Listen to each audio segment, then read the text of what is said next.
Hi, and welcome to my podcast number 9. I'm Glen Cooper.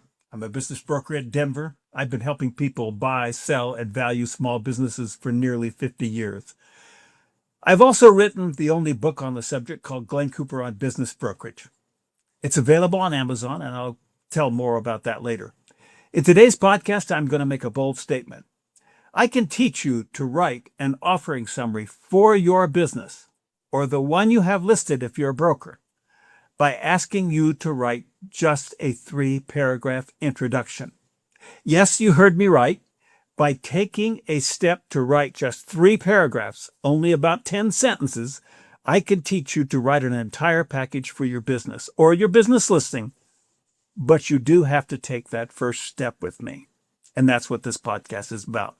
Also, in this podcast, I will share with you the ideal outline for the entire offering summary package that you're going to create, and give you the 7 questions everyone needs answered for any business offering.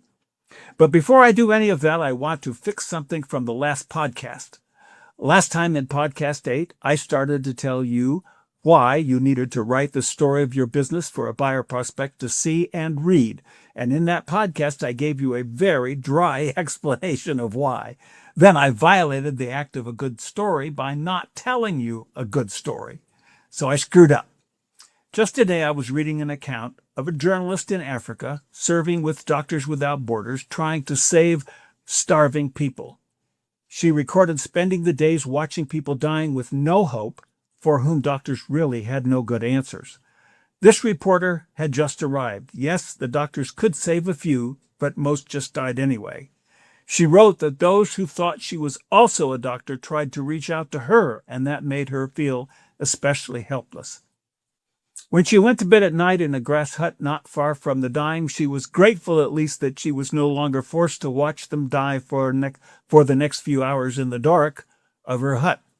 But what she couldn't get away from were the ever-present screams and moans as they continued to die not far from her. Then, to her great surprise, she heard singing. Yes, they were singing. And she thought, how could those people, as they were near taking their last breath and in tremendous pain, how could they sing? Why would they sing? What she discovered was that they were storytelling. Their culture was an ancient one where before they died, they were telling their story to their children. And their way of doing that was in song, sometimes joyful song. So why do I say that telling your business story is important? Why do you and your broker need to tell it well? Is it because the buyer will hear it, identify with it, and make an offer to buy your business because he or she may feel emotional? Well, that's part of it. Is it because when your buyer applies for a loan, he or she will tell the story to the banker and the banker will also like the story? Yeah, that's part of it too. Is it because when the banker goes to the lending committee, he will tell your business story and the lending committee will know that a business with a good story is a better risk? Is that true? Well, it is. Or is it really because all along the way, story is the ancient way we all have learned to make sense of everything we hear? And actually, I think that's mostly that. At least I think so. With a good story, the business is more likely to be funded. With a story, the banker feels better that the lending committee will say yes. With the story, the buyers will feel like they're contributing to something bigger than themselves. With a well-told story, there's a reason beyond just money for everybody. And if the numbers work and there's a great story, it all works much, much better for the lending committee, for the banker presenting it to the lending committee, for your buyer, and for all of your buyer prospects. You know, none of us are all that far ahead of those starving African natives who are dying, but who are just singing their story. With all the AI, it's still about people with feelings and traditions that go on. So that's what I wanted to add today in this podcast, besides what else I'm going to give you. That and the core outline that I want you to see and use if it fits. And then to the key assignment that I want to give you to start your story today with the 3 paragraphs and those 7 questions that everyone needs. You needed what I gave you in the last podcast, but it did lack emotion, and I apologize for that. This time, the why you must tell your story is partly because it will run through your entire business. Your business story informs you, the owner. It also informs the new buyer and then flows outward to the employees, to the clients and customers, and even to vendors and bankers. I honestly think that's the real reason you must tell your business story, even when you're not for sale. It's because it's the universal element that moves us all to action. Yes, it's in our culture to expect a business story as a business plan of some sort. That's American. But it's also hardwired inside our brains chemically to want to be part of a story that's bigger than ourselves. That's what moves us. That's what calls us to action. And that's what created that African tradition. It's the emotional brain of the buyer, in our case, that wants to buy a job as leader of your business going forward as they work in your business so they can have future family security and wealth as they work on your business as they grow it. So the next thing is the outline of the offering summary, which is going to show you how your next assignment fits into the bigger picture. Just like those dying Africans were passing their story along to their children, as even their children were also dying next to them, the need to do so was so strong that it happened spontaneously. So today I'm going to give you some more structure to help you know how to tell the story of your business in a fashion that your buyer will feel it, the banker will feel it as they present it to the lending committee, so that your business will be funded and go on. I call it an offering summary, but as I've explained before, some brokers call it a SIM, and some brokers call it a CBR. There are different terms for this. And what you're looking at now is an outline of what's in the offering summaries that we write for our seller clients. This is the outline to help tell the story of their businesses. And my assignment for you today will be simply to write the 200-word business description, 3 paragraphs, 10 sentences, plus or minus, to start with. That's item number 1 under the executive summary section that you're seeing right now. Eventually, our offering summary, your offering summary, is going to be from 5,000 to 7,000 words, maybe, probably. But right now, I think I hear you groaning that you can't write that much. So I'm going to ask you to only start by writing the first 200 words and say just 3 paragraphs that I can help you edit if you call me. So I'm offering that. But first, I wanted you to see this whole outline. In our version, there are 3 major parts of an offering summary. And that's what you're seeing there. The executive summary, the description of the business narrative section, then the financial data section. The executive summary starts with just a 200-word summary of who you are, what business you have, when it started, where it is, how it works, why it's for sale, and finally, what are the price and terms. That's all condensed into just 3 paragraphs and about 10 sentences, which is combined on one page with a visual, usually a small P&L in the corner, and a column of data about the proposed sale. There's a sample of this on one page in my executive summary on page 85 of my book, if you want to look it up there. The central part of the offering summary is the detailed description of the business. You can see on this visual that it has at least 8 parts to it. Sometimes there are more. Then the financial data section, which has just 4 parts as we develop it. Okay, that's enough for seeing the whole outline. You don't need to worry about the whole outline. The way to start your writing lesson is to just write the 200-word, 3-paragraph summary at my direction coming up here. Then we'll expand your work to other sections by adding more substance as we go, and I'm willing to help you on that. My thought is that if you desire to serve as your own broker, or if you hire a broker where you both do this, that this will get you started correctly at the very least to write the entire story of your business. I think it will. So don't worry about that larger outline now. Let's turn our attention to those first 3 paragraphs that amount to only about 200 words. So you're seeing another visual now. What you're now looking at is a sample of your 3-paragraph assignment. If you can write 3 paragraphs for the executive summary page of your offering summary, I can coach you through the writing of the whole thing. This is the start I think you need.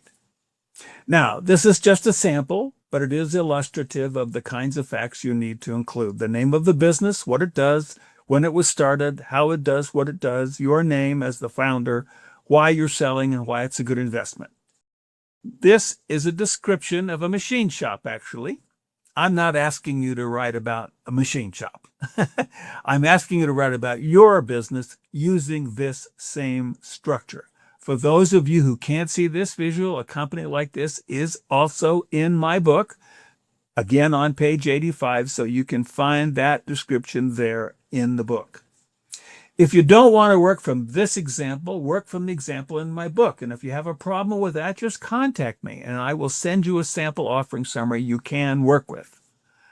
So I'm going to cut off that visual and go to another thing here. I'm asking you to start writing what will eventually become the structure of your offering summary. Complete offering summaries are 15 to 30 page documents that are outlined as I showed a moment ago in that 3-part outline with an executive summary, business narrative, and financial data section. Learning how to create an offering summary for your business at the very lowest level of effort is to draft just 3 paragraphs so we can revise them together. I will help. Finally, let me share one last visual with you about the 7 basic questions that every offering summary must answer. Actually, all sellers have to answer these questions all the time. And I give you this just for your own general education. These are the same questions that every journalist learns. Those of you with that background recognize them, I'm sure. Who, what, when, where, how, why, and so what. I took journalism in high school. I was in a class as a senior that put out our school newsletter at Boulder High School in Boulder, Colorado, many years ago. I'm not going to spend a lot of time on these questions except to give them to you.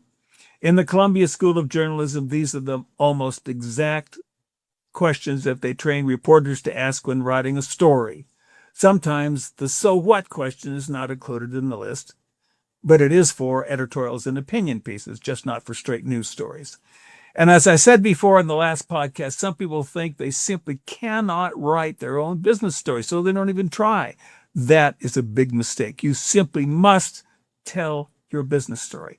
With a good story to tell and a polished document to offer for telling it that I can help you create, your business will stand out from all the others. That'll make it worth more in the eyes of buyers. It really will. Buyers do read these things. Yes, I know that we're in a society where most people don't read at all. I get that. I've read a lot about that myself. But that's not true of business buyers. Business buyers still expect written material in the form of what I'm about to teach you. And can I teach you this in a podcast? Well, maybe not. But if you go ahead and buy and read my book, I might be able to. And I've added my personal cell phone number and email at the bottom of this list if you need some help. So that's what's on the list. Now, I told you in my last podcast that I wanted you to review chapters 9 and 19 in my book as homework for today's podcast. Well, I changed my mind. I apologize if you spent too much time on that, but your efforts were not wasted. If you did check out chapters 9 and 19 of my book, you did read some valuable things that will give you some ideas about telling your buyers a compelling story about your business when we get into those other parts of the offering summary. Because in addition to just those 3 paragraphs that I'm asking you to write now, we do also have to describe in the longer business narrative that you'll have to write with me what systems you use, who's your team, who's on your team, and what track record your business has created. We also have to review the recipe for success that was your secret to survival. You probably have one. I have one if you don't. That's what I cover in chapters 9 and 19. So we'll cover more of that ground next time in this direction. But my homework assignment for you is to ponder how you can create your business story using my ideas, starting with those first 3 paragraphs. Think about what has happened in the past story of your business that would be interesting for a buyer to know, to understand who you are, what kind of business you have, and how you do what you do. What needs changing and how they can find it compelling to be the hero of the story as they try to write the next chapter of your business. Think about how you might use my outline to answer the buyer's likely questions. Then read any of the sections of my book that you think might be helpful as you deal with this task. I will come back to chapter 9 and 19 at some point. Now, in my book, Glen Cooper on Business Brokerage, I do tell my story, what systems that I have developed over the years, what promises I make to clients, and how I use my team to fulfill those promises. What I have done has changed many times over my 5 decades of doing this work full-time in 3 states. I'm still changing things even today, and will probably have to write a 3rd edition of my book before another decade passes if I last that long. The book is available at Amazon. It's a 300-page, 2-pound book with 36 chapters on the 5 challenges that business brokers face selling businesses and what works and what doesn't. It's the only book on the market that describes what business sellers go through. It's really important. Whether or not you hire a broker, it would be good to get my book and review what I've written. I have 47 years doing this work in 3 states, Maine, New Hampshire, and Colorado. I've had something to do with selling over 650 businesses of all sizes and shapes. And it's all in this book. It also looks great on your bookshelf. Now, I realize that I may be talking to only 1 or 2 people in my audience. There might only be 1 or 2 of you who are willing to do the 3 paragraph lesson. Well, that's okay with me. You see, I'm really not selling anything except my services in Colorado as a business broker and my book. I don't make much from the book, so I hope you buy my services here in Colorado. I will see you next time in podcast number 10. I want to thank you for listening. It's been a pleasure.